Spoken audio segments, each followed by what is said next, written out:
नमस्कार. श्री स्वामी समर्थ महाराज की जय.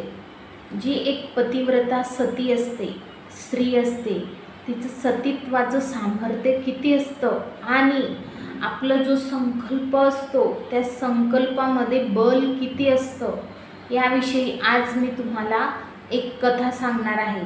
म्हणून तुम्ही हा व्हिडिओ शेवटपर्यंत नक्की बघा, म्हणजे तुम्हाला समजेल की जी एक सती असते किंवा पतिव्रता स्त्री असते तिच्यामध्ये किती सामर्थ्य असते आणि आपण जो एखादा संकल्प करतो तो संकल्प करून जर आपण एखादी सेवा केली, उपासना केली, देवाची कोणत्याही देवाचं नामस्मरण केले तर नक्कीच त्यामध्ये बल आपल्याला निर्माण होते आणि आपल्यामध्ये शक्ती निर्माण होते.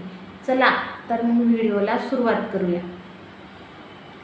परब्रह्म भगवान दत्तात्रय हे ब्रह्मा, विष्णू, महेश या तीन महादेवतांनी घेतलेला एक प्राचीन दिव्य अवतार मानला जातो. दत्तात्रय महाराजांचा जन्म कसा झाला ते तुम्हाला माहिती आहे.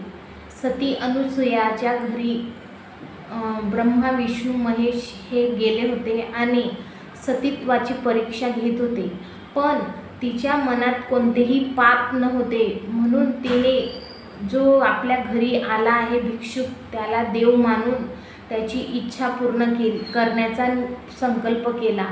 पण तिच्या मनामध्ये किंचितसाही पाप न येता तिने त्या देवतांची इच्छा पूर्ण केली म्हणून ते बाळ रूपाने झाले.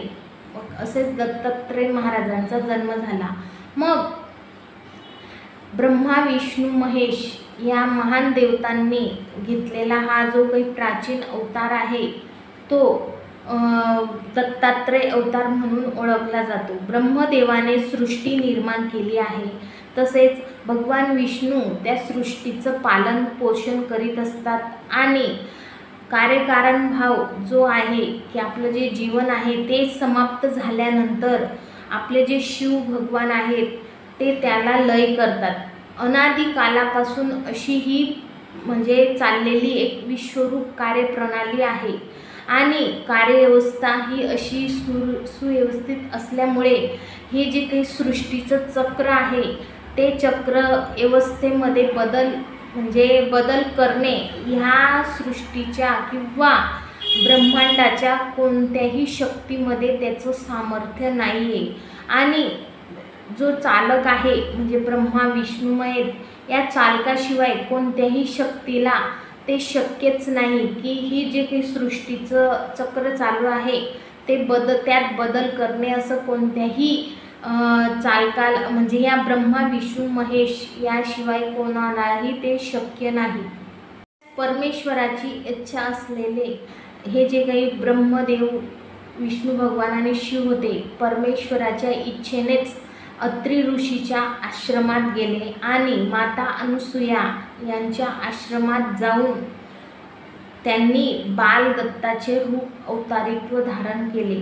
आणि ते धारण केल्यानंतर जे देवता होते, सूर्य भगवान असो, इंद्रदेव असो, चंद्रदेव असो, असे वेगवेगळे अनेक देव होते, शनी महाराज, गणपती बाप्पा, असे सर्व देवांचं जे काही गर्व आहे ते गर्वाचं हरण केलं. तसेच जे सतीत्व असतं, पतिव्रता असतो, पतिव्रता जी स्त्री धर्म पाळते त्यामध्ये किती सामर्थ्य असते ते या अनुसूया मातेकडून बघायला आपल्याला म्हणजे अनुसूया मातेकडून बघून आपण शिकू शकतो.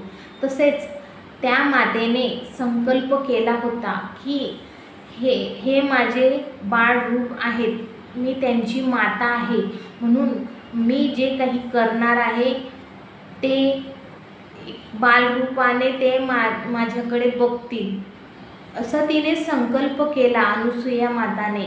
आणि असं संकल्प केल्यानंतर ते संकल्प करून त्यामध्ये जे बल असतं त्यामुळे ते ब्रह्मा, विष्णू, महेश हे बालरूप झाले आणि त्यांनी बाल दत्ताचे स्वरूप घेतले.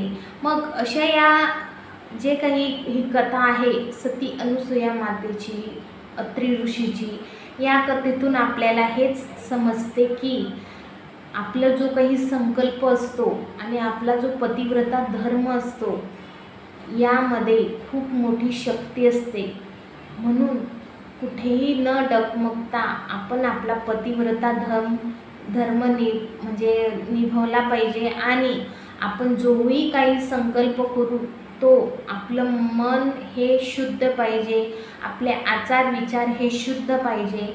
मग त्या संकल्पामध्ये बल येते आणि आपले जे काही संकल्पयुक्त आपण जे काही कार्य करतो, सेवा करतो, उपासना करतो ती फलद्रूप होते। मग अशी ही जी पतिव्रता धर्म आहे किंवा सतीत्वाचं सामर्थ्य आहे, आपल्या संकल्पामध्ये किती बळ असतं हे या अनुसूया माता आणि अत्री ऋषीच्या आश्रमात घडलेला हा जो काही प्रसंग होता त्यावरून आपल्याला नक्कीच बघायला मिळतो। मग माझा हा व्हिडिओ कसा वाटला कमेंट करून नक्की सांगा आणि माझ्या चॅनलला सबस्क्राईब करा।